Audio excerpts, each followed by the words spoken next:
الحمد لله نحمده ونستعينه ونستغفره ونؤمن به ونتوكل عليه ونعوذ بالله من شرور أنفسنا ومن سيئات أعمالنا من يهده الله فلا مضل له ومن يضلله فلا هادي له ونشهد أن لا إله إلا الله وحده لا شريك له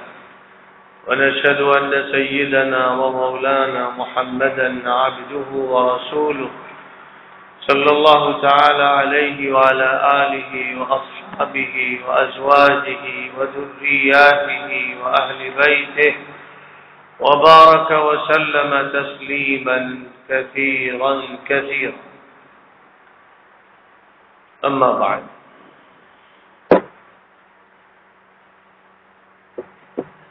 محترم بزرگوں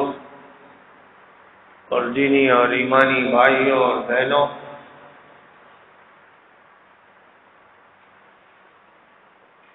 قطر میں بار بار حاضری ہوئی اور مختلف مساجد میں اور دیگر مقامات پر خطابات کے مواقع بھی ملتے رہے. ایک مختصر سا سفر ایک کانفرنس میں شرکت کے لیے ہوا تھا. اس موقع پر آپ حضرات سے یہ ملاقات بھی میسر آ گئی. یہ علاقے جن کا جزیرۃ العرب سے بنیادی طور پر تعلق ہے اور ہمیشہ سے ہے. ایک وقت تھا کہ ان علاقوں میں بس انہی علاقوں کے لوگ رہتے تھے، دوسرے علاقوں کے لوگوں کی یہاں پر آمد و رفت تھی ہی نہیں. زیادہ سے زیادہ جزیرۃ العرب کے مشرقی علاقوں سے ان جزیروں کا یا نیم جزیروں کا تعلق ماضی میں رہا ہے. احادیث میں اس علاقے کا ذکر آتا ہے اور الثیاب القطریہ زمانے جاہلیت سے معروف رہے، لیکن آج جس دور میں ہم ہیں اس دور میں اللہ تعالی نے ان علاقوں کو معاشی اعتبار سے مرجع بنا دیا. اب دنیا کے اطراف و اکناف کے لوگ یہاں آ رہے ہیں، ملازمتیں کر رہے ہیں، تجارتی روابط قائم کر رہے ہیں، اور صرف یہی نہیں بلکہ ان کے علاوہ بھی بین الملکی اور بین الاقوامی سطح پر مختلف نوعیت کے روابط قائم کیے جا رہے ہیں. اس ریگستان میں کچھ نہیں تھا، اور جب کوئی کشش کی چیز نہیں ہوتی ہے تو لوگوں میں کوئی دلچسپی بھی نہیں رہتی. حضور اکرم صلی اللہ علیہ وسلم نے جو انقلاب مکہ مکرمہ میں شروع فرمایا تھا اور پھر اس کو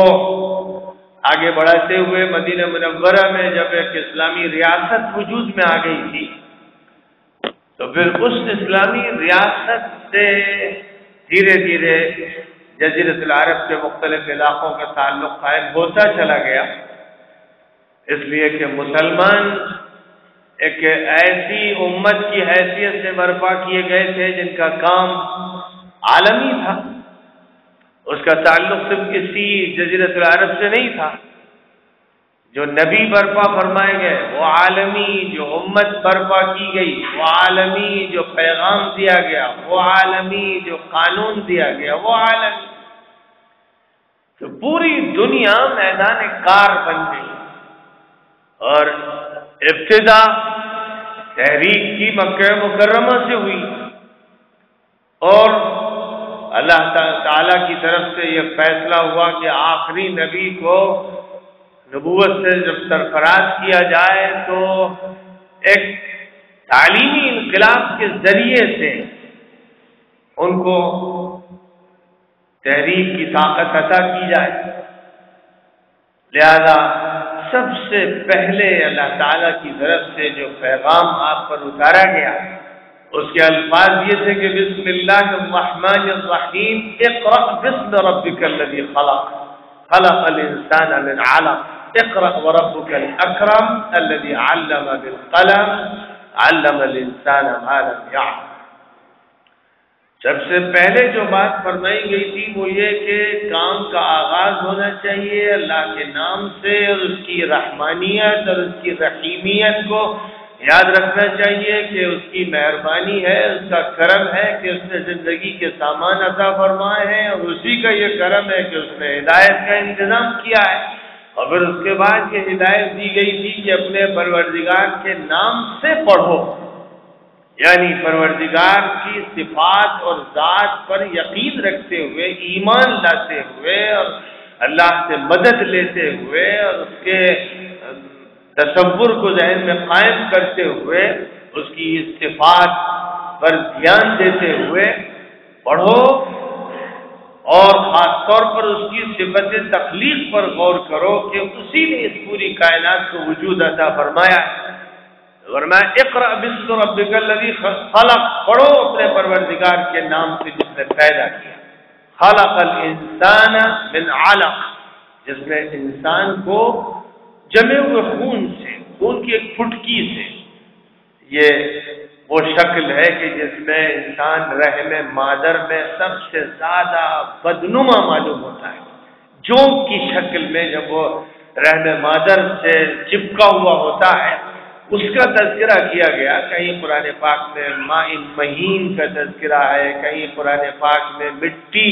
سے انسان کے وجود میں لانے کا تذکرہ فرمایا گیا ہے۔ لیکن اس مقام پر جب انسان کو اللہ تعالیٰ کی طرف سے علمی معراج عطا فرمائی جا رہی ہے، اس کیفیت کا تذکرہ کیا گیا ہے جو بڑی بدنما ہے، جس کو دیکھ کر بھی گھن آئے، اور یہی وہ انسان ہے جو جوک کی شکل میں رحم مادر سے چمٹا ہوا تھا۔ پھر خدا تعالیٰ اس کو ایسی ترقیوں سے نوازتا ہے کہ اس کے مقامات کی قسم کھائی جاتی ہے، اس کی نبوت اور رسالت کی باتیں کی جاتی۔ تو فرمایا کہ خلق الانسان من علق، اقرأ وربک الاکرم، پڑھو اور تمہارا پروردگار بہت ہی عطا فرمانے والا، بخشش فرمانے والا، کرم فرمانے والا، دینے والا ہے۔ الذی علم بالقلم، جس نے قلم کے ذریعے سکھایا، علم الانسان ما لم یعلم، اور انسان کو وہ علم عطا فرمایا جو اس کے پاس نہیں تھا، وہ باتیں سکھائیں جن کا علم انسان کو حاصل نہیں تھا۔ یہ قرآن پاک کے نازل ہونے والے پہلے الفاظ ہیں جن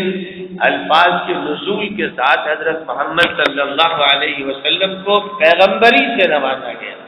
نبوت عطا فرمائی گئی، اور جو نبوت آپ کو عطا فرمائی گئی وہ عالمی نبوت تھی، آپ کو خاتم النبیین بنایا گیا۔ اللہ تعالیٰ کی طرف سے یہ فیصلہ ہو گیا کہ اب کوئی نبی برپا نہیں ہو، جو سلسلہ ماضی میں انبیاء کرام کی آمد کا رہا، رسولان اعظام کی آمد کا رہا، وہ سلسلہ بند کیا جا رہا۔ اللہ کی طرف سے وحی کا سلسلہ آپ کے اوپر بند ہو جائے گا، یہ آخری وحی ہے جو آ رہی ہے۔ اب یہ سلسلہ 23 سال تک چلے گا، اللہ کے علم میں تھا، اس کے منصوبے میں اور نظام میں تھا کہ 23 سال تک یہ سلسلہ وحی الہی کا چلتا رہے گا، یہاں تک کہ اللہ تعالیٰ وحی کی تکمیل فرما دے گا، قانون مکمل کر دیا جائے گا، نظام پورا کا پورا دے دیا جائے گا، اور اس کے بعد سلسلہ وحی بند ہو جائے گا۔ دنیا کو بتا دیا جائے گا کہ آخری نبی کی آمد کے ساتھ ساتھ نبوت پر مہر لگا دی گئی۔ ما كان محمد ابا احد من رجالكم ولكن رسول الله وخاتم النبيين، محمد صلی اللہ علیہ وسلم تمہارے مردوں میں سے کسی کے باپ نہیں ہے، وہ اللہ کے رسول ہیں اور نبیوں کے سلسلے کو ختم کرنے والے۔ آپ نے اعلان فرمایا ختم بی النبیون، میرے ہی ذریعے سے سلسلہ انبیاء کرام کا ختم کر دیا گیا، مجھ پر اختتام ہو گیا۔ اللہ تعالیٰ نے میرے ساتھی ساتھ مہر لگا دی، اب کوئی نبی نہیں ہوگا، کوئی رسول نہیں ہوگا، اور جب نبی نہیں ہوگا، رسول نہیں ہوگا، تو قوموں میں کام کیسے ہوگا، ملکوں میں کام کیسے ہوگا، الگ دوروں میں کام کیسے ہوگا،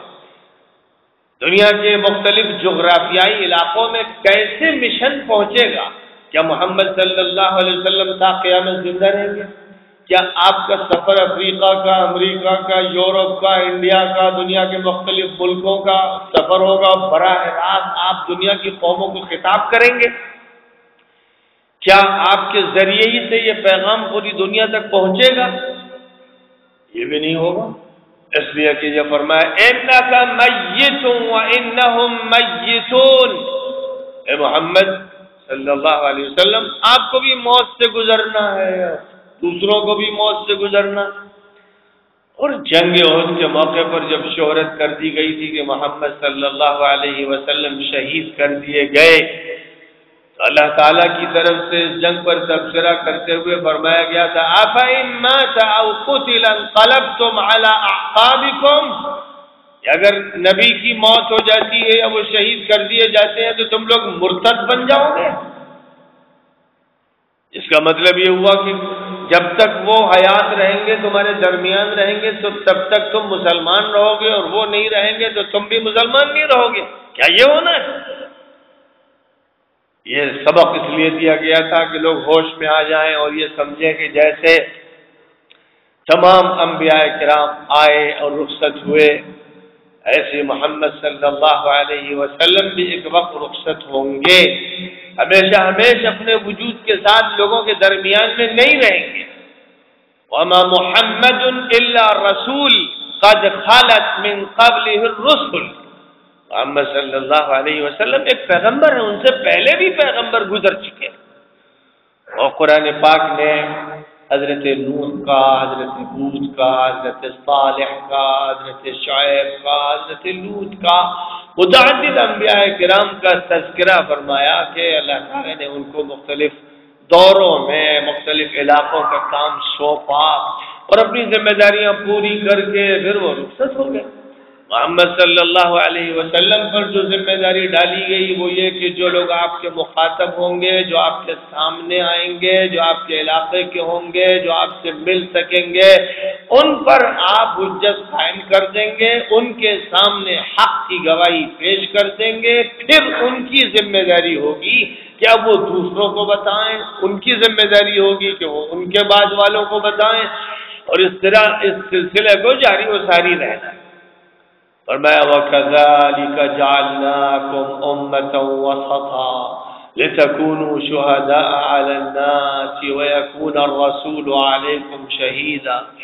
اے مسلمانوں ہم نے تم کو بہترین امت بنایا ہے تاکہ تم تمام انسانوں کے سامنے حق کی گواہی پیش کرو، اور محمد صلی اللہ علیہ وسلم تمہارے سامنے گواہی پیش کرو۔ تو جو بنیادی طور پر براہ راست مخاطب ہیں ان کی ذمہ داری حضرت محمد صلی اللہ علیہ وسلم پر ڈال دی گئی، اور پھر جن تک بات پہنچا دی گئی ان پر ذمہ داری ڈال دی گئی، اگلی نسل کی اور اگلی نسل پر ذمہ داری اس کے بعد والی نسل کی ڈال دی گئی، اور اس طرح یہ امت اس امانت کو اور اس مشن کو منتقل کرتی رہے گی، کبھی بھی اس سے دستبردار نہیں ہے۔ یہ وہ ذمہ داری تھی جس کی بنیاد پر حضور صلی اللہ علیہ وسلم نے حجۃ الوداع کے موقع پر جب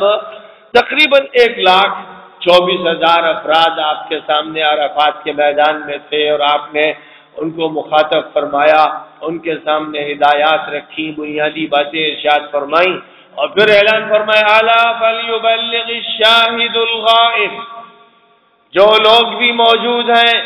ان پر یہ ذمہ داری ڈالی جا رہی ہے کہ جو لوگ موجود نہیں ہیں ان تک بات پہنچائیں۔ امانت سونپ دی گئی۔ آپ نے یہ نہیں فرمایا کہ میں ہی یہ کام کرتا رہوں گا اور اللہ مجھے حیات دوام عطا فرمائے گا، یہ نہیں فرمایا۔ یہ فرمایا کہ میں تمہیں دے رہا ہوں، تمہارا کام یہ ہے کہ آگے بڑھاؤ، اور تم میں سے ہر ایک کو مبلغ بننا ہے، پریچر بننا ہے، تم میں سے ہر ایک کو نشر و اشاعت کا کام کرنا ہے، جتنا سیکھے اتنا سکھائے۔ اس میں کوئی حد بندی نہیں ہے کہ گریجویٹ بن جائے، مولانا بن جائے، عالم بن جائے، اسکالر بن جائے، یونیورسٹی کی ڈگری ہولڈر بن جائے، پی ایچ ڈی ہو جائے، بی اے ہو جائے، یہ سب فضول قسم کی باتیں، ایسی کوئی حد بندی نہیں۔ یہ ہے کہ جو سیکھیے سکھائیے، آپ کو 2 باتیں معلوم ہے تو 2 بتائیے، 4 معلوم ہے تو 4 بتائیے، مسلسل اس پیغام کو لوگوں تک منتقل ہونا چاہیے، اس میں ٹھہراؤ نہیں۔ فرمایا گیا کنتم خیر امت اخرجت للناس،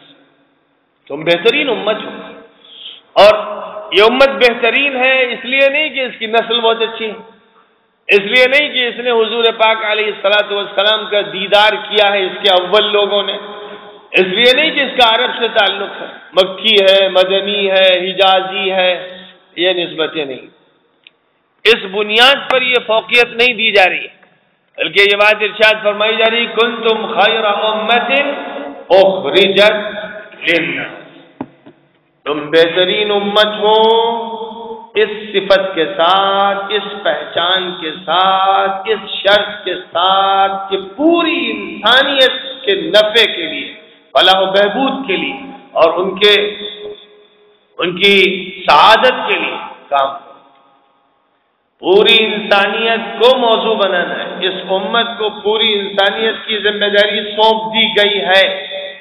اب کوئی مانے یا نہ مانے، کرے یا نہ کرے تو وہ کامچور کہلائے گا، نکما کہلائے گا، معزول کیے جانے کا مستحق ہوگا، ملازمت سے برخاست کر دیا جائے گا، اٹھا کے پھینک دیا جائے گا۔ وَإِن تَتَوَلَّوْا يَسْتَبْدِلْ قَوْمًا غَيْرَكُمْ ثُمَّ لَا يَكُونُوا أَمْثَالَكُمْ، فرمایا کہ اگر تم کام نہیں کرو گے، ذمہ داری پوری نہیں کرو گے، ادھر ادھر چہرہ کرو گے، روگردانی کرو گے، خدا تعالیٰ تمہیں ہٹائے گا، تمہارا متبادل لے آئے گا، متبادل فراہم کر دیا جائے گا، انتظار نہیں ہوگا۔ ایسے مالک دیکھے کہ ملازم کام نہیں کر رہا ہے، چھٹی پہ رہتا ہے اور بیٹھا رہتا ہے، سگریٹ پیتا ہے، ادھر ادھر کے چکر میں لگا رہتا ہے، تو اسے برخاست کیا جائے گا، اس کو نکالو، یہ کام کا آدمی نہیں، کام چور۔ ایسے اللہ نے فرما دیا کہ کام چور جو ہوگا اس امت میں، جو کام نہیں کرے گا، مشن کو لے کر آگے نہیں بڑھے گا، اور مشن ہے پوری انسانیت کے سلسلے کا، آگے مزید اس کے نکات واضح فرمائے گئے، جو یہ نہیں کرے گا نہیں رہے، اسے برخاست کر دیا جائے گا، اسے پھینک دیا جائے گا، بظاہر وہ یہاں ملا جلا رہے گا، فلاں کے یہ باپ ہے، فلاں کے چچا ہیں، فلاں کے ماموں پھوپھا ہیں، یہ فلاں کے بیٹے ہو، یہ فلاں کے بھتیجے ہو، فلاں کے بھانجے ہو، یہ فلاں کے شوہر، یہ فلاں کی بیوی، یہ ساری نسبتیں بے حقیقت ثابت ہوں اور ان کے تانے بانے بکھیر دیے جائیں گے، ان کے رشتے توڑ دیے جائیں گے، یہ صرف دنیا میں دھوکے کے لیے باقی رہیں گے، لیکن جب فیصلے کا دن آئے گا تو فرمایا جائے گا وَامْتَازُوا الْيَوْمَ أَيُّهَا الْمُجْرِمُونَ، اے مجرموں الگ ہو جاؤ، سارے رشتے ختم، صرف دنیا تک تھے وہ رشتے، تم ان رشتوں پر تکیہ کرتے رہے، ان پر اپنے آشیانے بناتے رہے اور ان کے جال تیار کرتے رہے، رشتے توڑ دیے جاتے۔ اب جو رشتہ رہے گا وہ یہی کنتم خیر امت اخرجت للناس، تم بہترین امت ہو، پوری انسانیت کا کام تمہیں سونپا گیا ہے۔ تأمرون بالمعروف، کام کیا کرنا ہے؟ کام یہ کرنا ہے کہ ہر اچھی بات کو پھیلانا، اس کی دعوت دینا، اس کی تلقین کرنا، فرد کو، خاندان کو، رشتہ داروں کو، پڑوسیوں کو، محلے والوں کو، گاؤں والوں کو، شہر والوں کو، ملک والوں کو، بین الاقوامی سطح پر، عالمی سطح پر، اقوام عالم کو، دنیا کی ملتوں کو، تمام انسانوں تک اللہ کے احکام پہنچانے، تأمرون بالمعروف کا کام کرنا ہے، اور اس کام میں ٹھہراؤ نہیں ہے، سب سے پہلے تو اپنے کو حکم دینا ہے، نماز پڑھنی ہے، وقت پر اٹھنا ہے، نظام الاوقات کی پابندی کرنی ہے، سنتوں پر عمل کرنا ہے، بدعتوں سے دور رہنا ہے، محرمات کو ترک کرنا ہے، حلال پر قناعت کرنا ہے، برائیوں سے بچنا ہے، تعلقات اور اخلاق اچھے اختیار کرنے ہیں، معاملات سب کے سب شرعی بنیاد پر اختیار کرنے ہیں، وغیرہ وغیرہ۔ پہلے تو خود اپنے کو آرڈر دیجئے اور اس کے بعد پھر اپنے گھر والوں کو سمجھائیے وَأَنذِرْ عَشِيرَتَكَ الْأَقْرَبِينَ،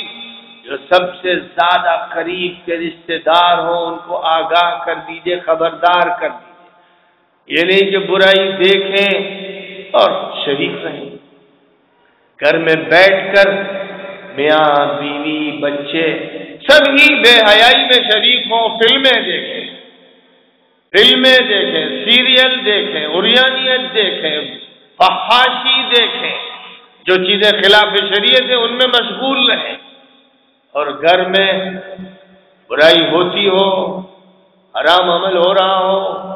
حرام کمائی استعمال کی جا رہی ہو، سود کھایا جا رہا ہو، اور کہیں پر رشوت کا معاملہ ہو رہا ہو، جو بھی ہو رہا ہو اس کو دیکھتے رہنا، بلکہ شریک رہنا، بلکہ محفلیں سجانا، قہقہے مارنا، اور اس دنیا کی زندگی میں مست و مگن رہنا کہ پیدا ہوئے صرف کھانے کے لیے، اور اس کے بعد جو عمر طے ہے وہ گزاریں گے، رشتہ ختم ہو جائے گا۔ یہ اجازت نہیں ہوگی، پھر امت میں نہیں رہے گی، امت سے خارج ہو جائے گی۔ آپ زندہ رہیں گے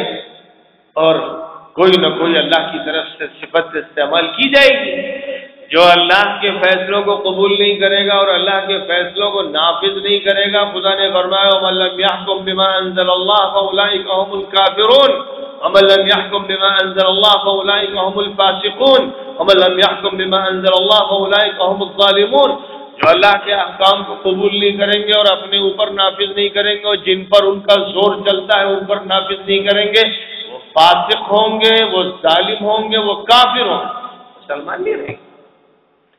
مسلم ماحول میں رہنے کی وجہ سے اور مسلم ناموں کی وجہ سے اور مسلم ملک کی وجہ سے مسلمان نہیں ہو جائیں گے، منافق رہیں گے، فاسق، فاجر، گندے، مجرم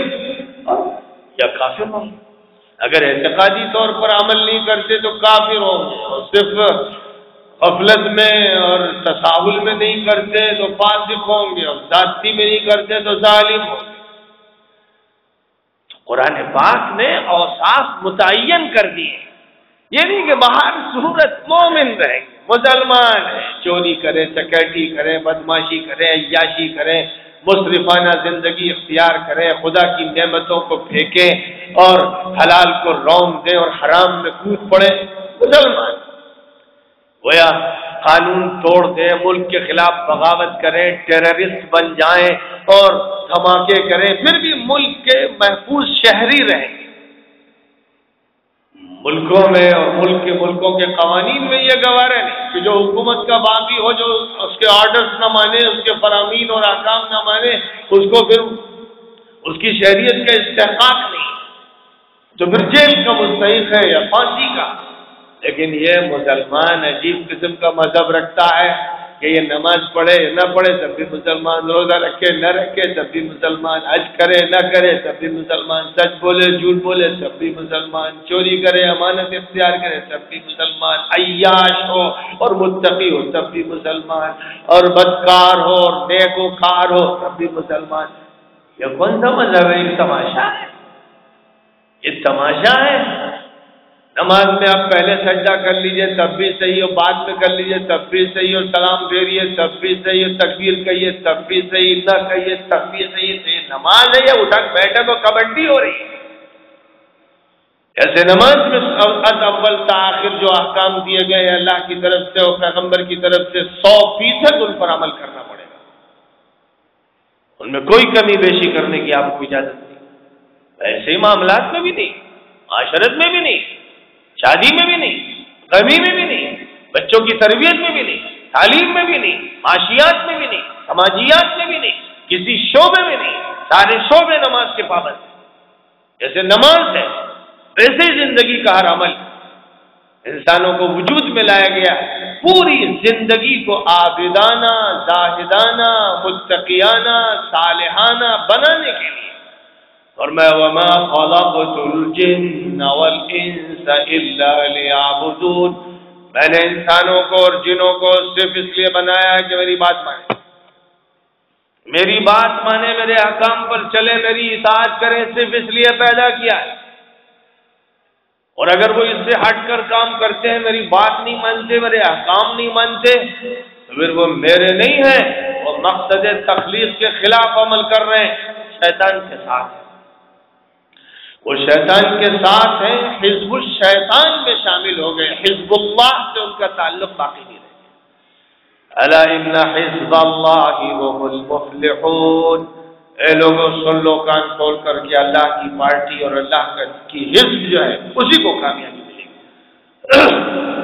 اور اس کے برخلاف جو حزب ہے، جو پارٹی ہے، وہ شیطان کی ہے، اللہ کے نظام کی باغی پارٹی جو احکام الہی پر عمل نہ کرے۔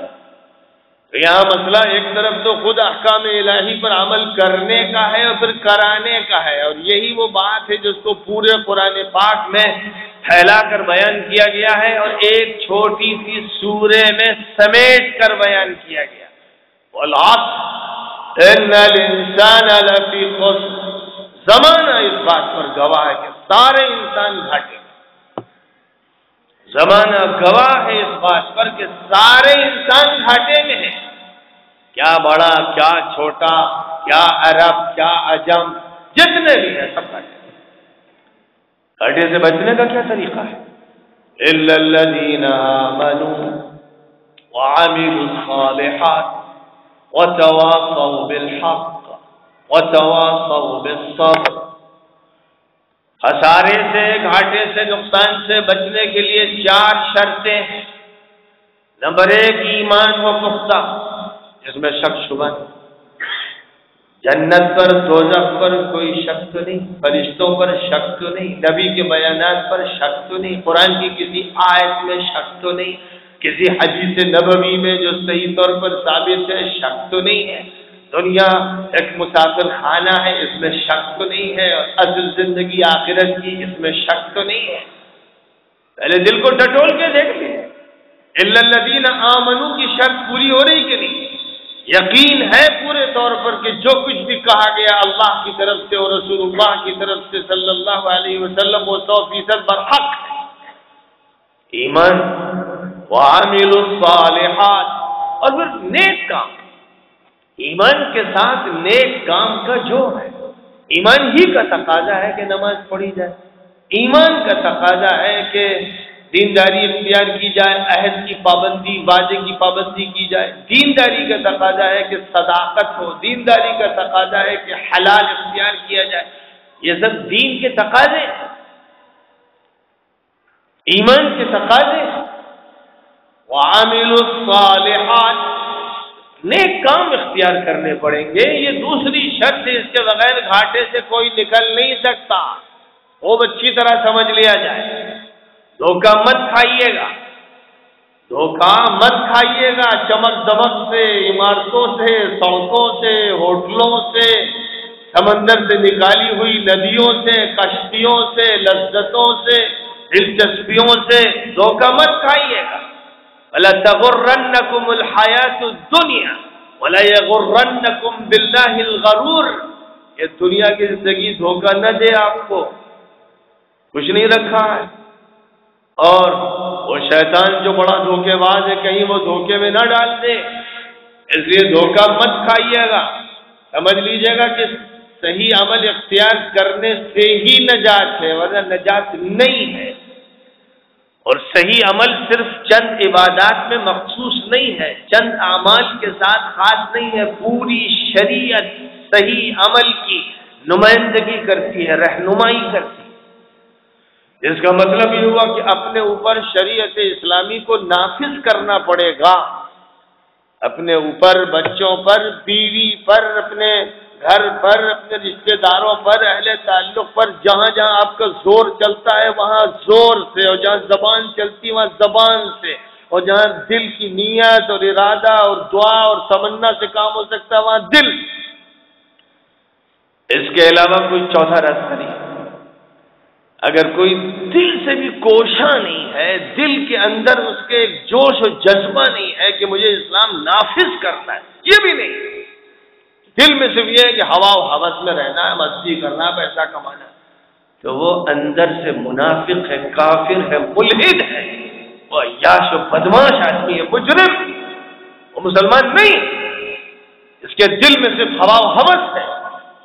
اس کے دل میں اسلام کے نفاذ اور شریعت حقہ پر عمل کا جذبہ نہیں،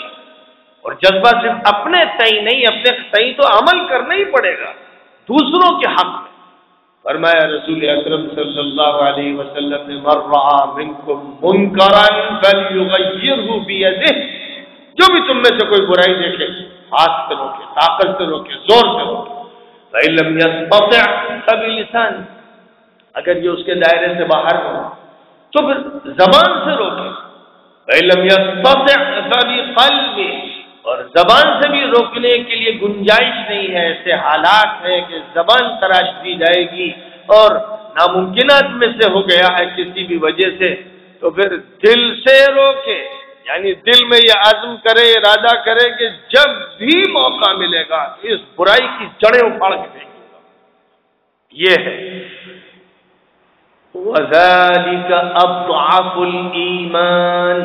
اور جو دل میں صرف اتنا ارادہ کر رہا ہے یہ سب سے زیادہ کمزور درجے کا ایمان والا ہے، سب سے زیادہ تھرڈ کلاس ایمان والا یہ ہے۔ اور اگر دل میں بھی نہیں ہے میں اس برائی کو دور کروں گا، میں یہ گندی فلموں والے ٹی وی کو نہیں رہنے دوں گا، میں حرام کمائی گھر میں گھسنے نہیں دوں گا، میں فلموں کے چکر میں پڑنے نہیں دوں گا، میں برائی نہیں پھیلنے دوں گا، میں غیر اسلامی نظام تعلیم کو نافذ نہیں ہونے دوں گا، میں اپنے دائرۂ عمل میں کسی غیر شرعی بات کو آنے نہیں دوں گا، جو یہ بھی نہیں طے کر رہا ہے، اس کا فیصلہ نہیں کر رہا ہے، اس کے بارے میں فرمایا رسول اکرم صلی اللہ علیہ وسلم نے وَلَيْسَ وَرَاءَ ذَلِكَ حَبَّةُ خَرْدَلٍ مِّنْ ایمان، کہ جو یہ بھی نہیں طے کر رہا ہے کہ دل میں عزم کرے کہ میں اس کو بدل کے چھوڑوں گا، یہ ہمت، یہ ارادہ بھی نہیں کر رہا ہے، اس کے پاس رائی کے دانے کے برابر بھی ایمان باقی نہیں رہتا۔ یہ نبی نے فرمایا ہے، سب جانتے ہیں کہ یہ حدیث میں بیان فرمایا گیا ہے، صاف بات، کھری بات۔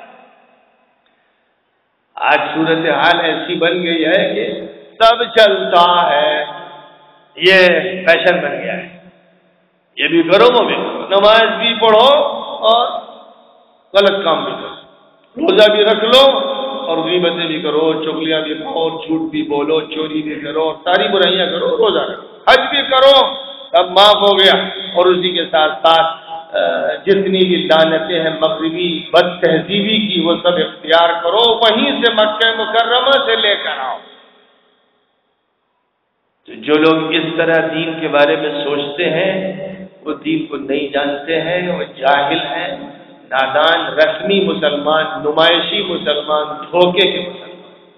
جن کو قرآن مسلمان تسلیم نہیں کرتا۔ فرمایا گیا کنتم خیر امۃ اخرجت للناس تأمرون بالمعروف، پوری انسانیت کے درمیان کام کرنا ہے، جس سے یہ بھی صاف ہو گیا کہ صرف مسلمان تلاش کر کے اور چند اپنی پہچان کے لوگوں کے درمیان بات کرنا مسئلے کا حل نہیں ہے، ہر مسلم سے غیر مسلم سے، عیسائی ہو، یہودی ہو، ہندو ہو، بدھسٹ ہو، دنیا کے کسی بھی مذہب کا ماننے والا یا کمیونسٹ ہو، لا مذہب ہو، حق اس تک پہنچانا ہے، یہ ذمہ داری دی گئی امت کو، اور امت میں آپ ہیں تو آپ کو، باہر ہے تو آپ اس سے خارج ہیں۔ اگر امت رسول میں ہیں، آپ ایک داعی، آپ مبلغ، آپ پریچر ہیں، آپ کا کام یہ ہے کہ لوگوں تک حق بات پہنچائیں اور بھلائی کی تلقین کریں، اس کی دعوت دیں، پوری قوت سے دعوت دیں۔ وَتَنْهَوْنَ عَنِ الْمُنْكَرِ، اور برائی سے روکیں، صرف بھلائی کی دعوت دینے سے کام نہیں بنے گا، برائی سے روکنا بھی ضروری ہوتا ہے۔ صرف یہ کافی نہیں ہوتا ہے کہ بیمار کو دوا کھلا دیجیے اور پرہیز نہ کرائیے، اگر جو پرہیز اس کے لیے ضروری ہے وہ نہیں کیا جائے گا، کہ شوگر ہے ایک طرف تو اس کو شوگر کی گولی دی جا رہی ہے، انجیکشن لگائے جا رہے ہیں، دوسری طرف خوب گلگلے کھلائے جا رہے ہیں، رسگلے کھلائے جا رہے ہیں، شکر پلائی جا رہی ہے، شربت پی رہا ہے صبح شام، اس کا مطلب یہ ہے کہ وہ اپنے مرض کو خطرناک بنا کے چھوڑیں۔ تو جیسے دوا ضروری ویسے پرہیز بھی ضروری ہے۔ اینٹی بائیوٹک دوائیں دی جاتی ہیں جراثیم کو مارنے کے لیے. معاشرہ یہ چاہتا ہے کہ منہیات و محرمات کے خلاف اینٹی بائیوٹک دوائیں دی جائیں. ایک طرف محرمات کو، برائیوں کو ختم کیا جائے. اگر ان کو آپ پالے ہوئے ہیں تو آپ کی نماز، آپ کا روزہ، آپ کا ذکر یہ سب تماشائی بنے بیٹھے رہیں گے اور نمائشیں سجائی جائیں گی. کیونکہ نماز کے بارے میں اللہ تعالیٰ کی طرف سے صاف فرما دیا گیا ان الصلاۃ تنہا عن الفحشاء والمنکر. نماز وہی ہے جو بے حیائی سے روکے. نماز وہی ہے جو بے حیائی سے روکے، جو برائی سے روکے. اب اگر برائی بھی ہے اور نماز بھی ہے تو یہ نماز نہیں ہے، دھوکہ ہے. یہ نماز نہیں پڑھی جا رہی، نمائشی نماز ہے، رسمی نماز ہے، کاغذی نماز ہے. نماز وہی ہے جو قرآن کے کہنے کے مطابق ان الصلاۃ تنہا عن الفحشاء والمنکر. نماز وہ ہے جو بے حیائی سے روکے. جو نماز پڑھنے والا ہے پھر وہ گندی فلمیں نہیں دیکھے گا، پھر وہ بے حیائی کی چیزوں پر نظر نہیں ڈالے گا.